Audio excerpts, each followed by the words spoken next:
Alright guys, happy Wednesday. Here's our test. Now your test should be a tannish color. Mine's white because tan doesn't always look good underneath my camera here. On your test, divide these up here. If I didn't do that for you. Megalopolis, they kind of got them close together. Population density and pollution. 3 different words, not 4. These go together. Population density. Alright, start with your name on the top. A great city consisting of a string of towns and cities where people live is called a what? Is that a megalopolis? Is that called population density? Or is that called pollution? Number 2. Remember, if I go too fast for you, just pause the video. Because I'm reading to nobody here in my classroom all by myself. It's kind of boring. I may read too fast. Alright, smoke from cars, factories, and homes can create air blank. Air what? Air megalopolis, air population density, or pollution. Number 3. The measure of the average number of people living in one area is called what? 3 easy ones. Should have it all. Remember to use your resources if you have to. Alright. It says circle the letter of the best answer. I always like you to write it out in front. So I'll show you how to do number 4. The megalopolis called Boswash is a single large city? No. A few small cities? A densely populated area with many towns and cities? Yes. C. D. An area with few people? No. So I circled it and I wrote it out in front. Okay? Alright, that's the last one I'm giving you. You guys are on your own now. Here we go. Number 5. What area would have a high population density? Lots of people.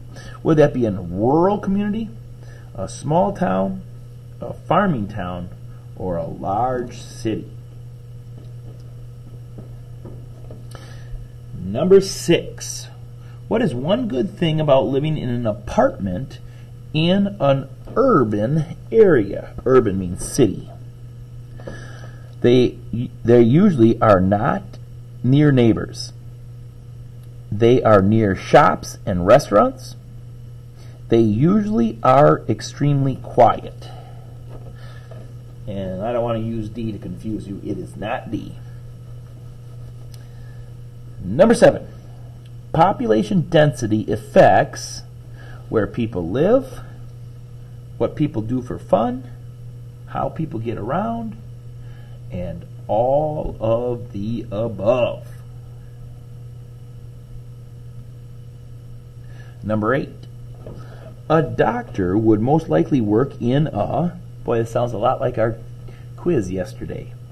Hopefully you guys studied that hard. In a large city, a small town, a rural area, or a farm town. Number 9. Where are you most likely to find large apartment buildings? Would that be in a rural area? In big cities, small towns, or suburbs? I'll give you a hint, it's not suburbs. Although some of our suburbs do have apartments, that is not what the answer is. Alright, number 10. What kind of fun activities do people living in rural areas enjoy? Now remember, rural's country. Out in the country. Sporting events like baseball or soccer games. Museums like an art or history museums.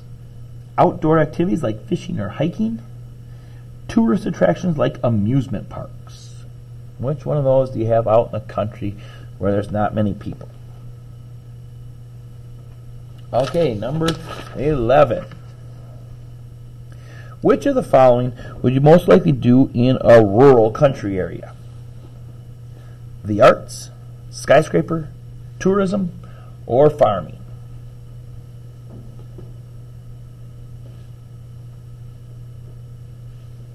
Number 12. Why is pollution a big problem in urban areas? People in cities like to recycle frequently. People living in cities often do not have gardens. People living in cities often have lots of livestock. That means cows. Lots of people in the cities have cows. And people living in cities throw away a lot of trash. Number 13. Water pollution often occurs when dirty water from city streets and sewers gets cleaned up, evaporates into the air, runs into people's homes, or runs into rivers and lakes. Where would you have water pollution? Number 14. What is one possible effect of air pollution? So, in other words, what does air pollution do to you? Air pollution can make breathing easier. Air pollution can make our eyes burn. Air pollution attracts rats and insects.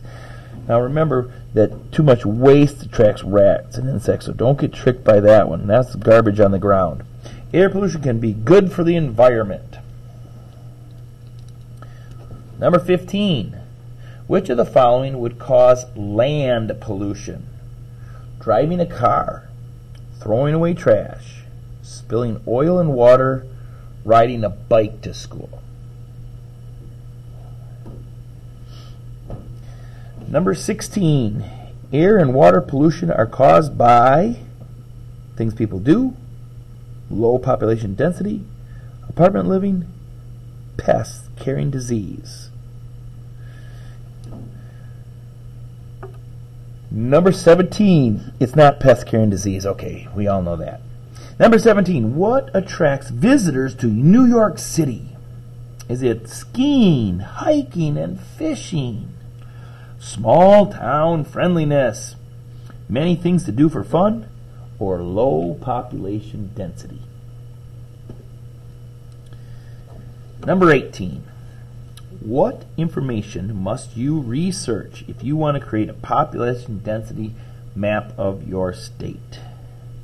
The types of physical features in your state, the amount of money people make at different jobs, the amount of people that live in different cities of your state, and the different natural resources. Now, all those things are great to research, but which one's going to tell you how many people live there? Okay? Okay, last side for today. Number 19. It's still multiple choice here. We're just using this graphic illustration. What goes in the place of the question mark? Cause. The Bessemer steel and the Otis elevator. Now, this was in the last section of the test. Remember, Bessemer steel helped make... All right, I don't want to give it away. And the Otis elevator helped... Okay, what did they help? Electricity, skyscrapers, streetcars, or suburbs?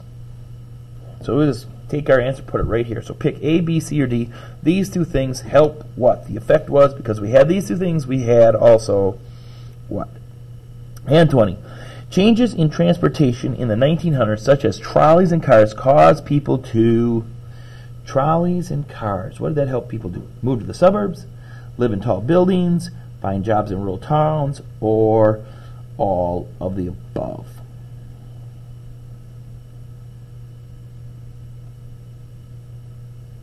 Guys, we're going to take the second half of the test tomorrow. For today, we're done. Make sure you guys all completed. 20 points is a lot of points for your test. This can stay in the Wednesday folder, and the other portion of the test we take on Thursday in the Thursday folder. Have a great day.